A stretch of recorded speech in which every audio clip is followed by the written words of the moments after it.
we're going to run through a Blanket Zoho Deposit Form. The optimal process is to submit this form after a deposit has been made at the bank.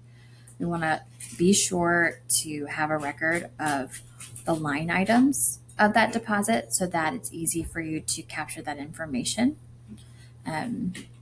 You'll see here, each school or each parish has its own deposit form URL link, which will be provided to you. It'll say deposit form at the top. You put your information here in the email address. I'm going to use mine for this example. Okay. We're going to want to select the deposit account where the deposit's being made. If you have more than one account where deposits are being made, this step is incredibly important. If you only have one account, you don't have to worry too much about that. Deposit date, if you look here, it says enter the date the funds were deposited in the bank. Okay, you can grab this little calendar and let's say I'm creating this deposit that I brought to the bank yesterday. So I'm going to put yesterday's date in there. And I'm going to state that I'm depositing $2,476.38. And I'm going to choose a very detailed number because down here,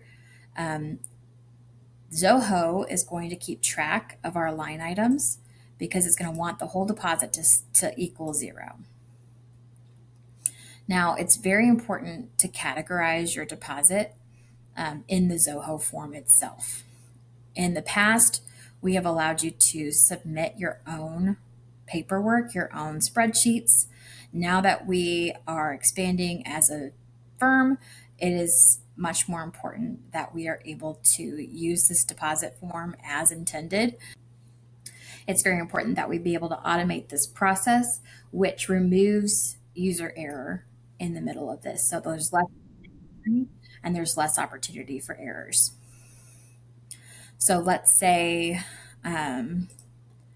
we got some tuition in from the elementary school.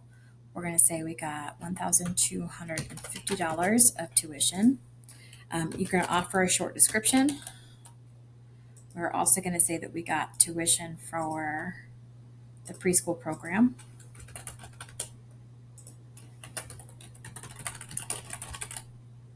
And if you're watching this populate, this number here down below is getting smaller as we go. We are taking registration right now for the next school year. So I'm going to say that we got $500 in registration. We are going to indicate that this school has a rental fee that came in for space. Say we do $250 for a rental space. And these short descriptions, those are also being automated directly into the deposit information as well. So none of this information is being lost in translation. It's all being put directly into QuickBooks for you. And so this is really the most efficient way to do this.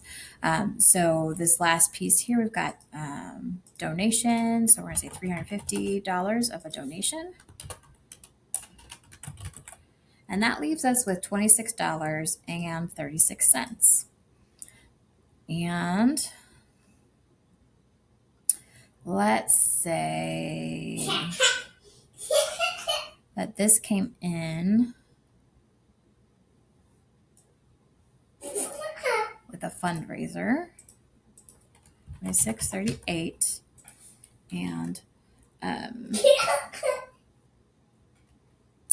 it's a big sale fundraiser. So I'm going to write that in. If you don't have like specific fundraising accounts down here, it's okay to write in like the insert name fundraiser and then type in the name of the fundraiser. If you're in here and you're missing anything that you need, what you're going to do is pick up the phone and call your client advisor, and they're going to help you. um, and any questions that you have, we're available to answer. The next piece I'm going to want you to do is upload a supporting document. The best piece to upload is a scan of the deposit ticket that you received from the bank. Okay. And then once you are done with that, you would submit this for processing. Once you submit this, an email is sent to you via this email that you have provided up here.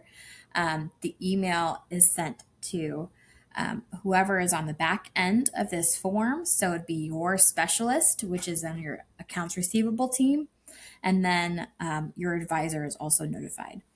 If you have any questions or concerns, again, you have a whole staff of people who cares about your success, and we're here to support you.